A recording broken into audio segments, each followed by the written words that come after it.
حضرت ابو ہریرہ رضی اللہ عنہ نبی کریم صلی اللہ علیہ وسلم سے نقل فرماتے ہیں ان اللہ تعالی قال من عاد لی ولیا فقد آذنته بالحرب وما تقرب الی عبدی بشیء احب الی مما افترضته علیہ وما یزال عبدی یتقرب الی بالنوافل حتی احبہ کہ اللہ تعالیٰ فرماتے ہیں جو میرے کسی دوست سے دشمنی کرے گا میں نے اس کو اعلان جنگ کیا ہے اور میرا بندہ اس سے زیادہ مجھے محبوب چیز سے بڑھ کر میرے قریب نہیں ہو سکتا جو میں نے اس پر فرض کی ہے اور میرا بندہ نوافل کے ذریعے بھی میرے قریب ہوتا رہتا ہے حتیٰ کہ میں اس کو محبوب بنا لیتا ہوں۔ اس حدیث پاک میں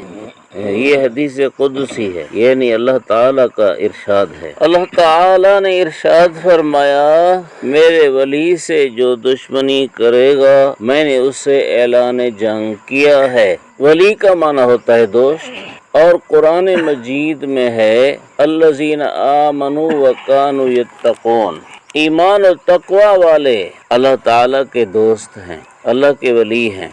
تو ایمان تقوی والے شخص سے دشمنی کرنا اللہ کے ولی سے دشمنی ہے، اس لیے جس کا ظاہر نیک ہو اس سے دشمنی نہیں کرنی چاہیے۔ ویسے ادنا درجے کا ولی ہر مسلمان ہے، لیکن اعلیٰ درجے کا ولی وہ ہے جو تقوی اور پرہیزگاری والی سنت اور شریعت والی زندگی اختیار کرتا ہے، گناہ اور فسق و فجور میں نہیں پڑتا، یہ اعلیٰ درجے کا ولی ہے۔ اس لیے کسی ادنا مسلمان سے بھی دشمنی اور اعلیٰ درجے کے ولی سے بھی دشمنی نہیں کرنی چاہیے۔ یہ ولی سے دشمنی اس سے دشمنی ہے جس کا ولی ہے۔ کہتے ہیں نا کہ دوست کا دوست ہوا کرتا ہے۔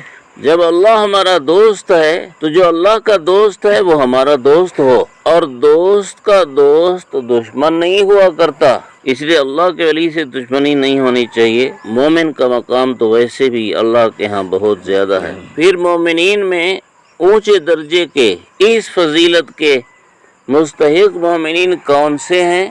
آدمی حقیقت حال کے اعتبار سے تو نہیں جان سکتا، اس لیے ظاہر حال کو دیکھ کر دشمنی سے بچے۔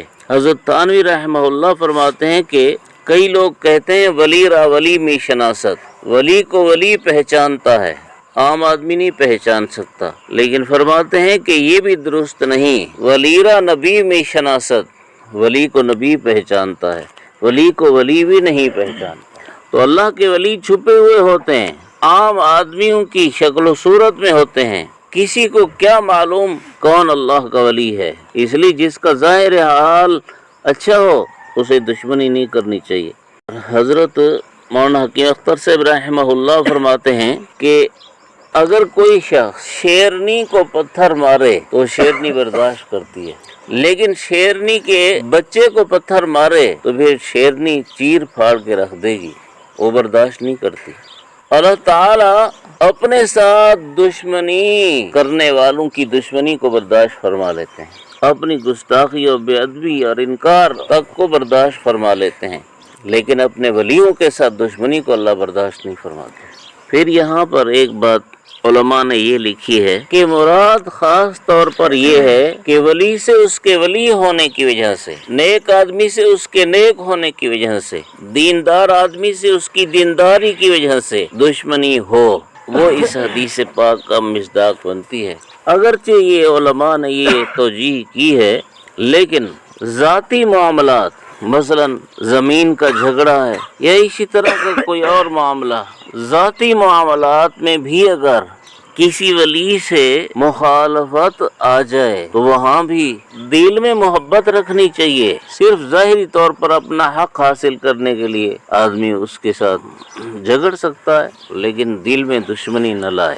اللہ تعالیٰ فرماتے ہیں ایسے کے ساتھ میرا اعلان جنگ ہے۔ تو اعلان جنگ کا مطلب ہے اس بندے کو سکھ چین نہیں ملے گا، سکھ چین نہیں ملے گا۔ راحت سکون نہیں ملے گی۔ اور آج تو ہم دیکھ رہے ہیں کہ جو لوگ مدارس کے علماء کے دشمن ہیں، ان سے نفرت کرتے ہیں، اس کا نقصان یہ ہے کہ خود ان کی زندگیوں سے دین نکلتا ہے اور ان کی اولاد میں سے کوئی بندہ علم دین حاصل نہیں کر سکتا، اور اس کے بجائے ایک عام آدمی ہوتا ہے، جیسا کہ زیادہ تر غریب لوگ ہوتے ہیں، خود وہ کچھ نہیں کر سکتے، مالی تعاون کرنا وغیرہ، لیکن علماء اور مدارس سے ان کی محبت ہوتی ہے، اس محبت کی وجہ سے ان کی اولاد حافظ قاری اور علماء بنتے ہیں، اس لیے دشمنی اچھی نہیں ہے۔ الحمدللہ رب العالمین۔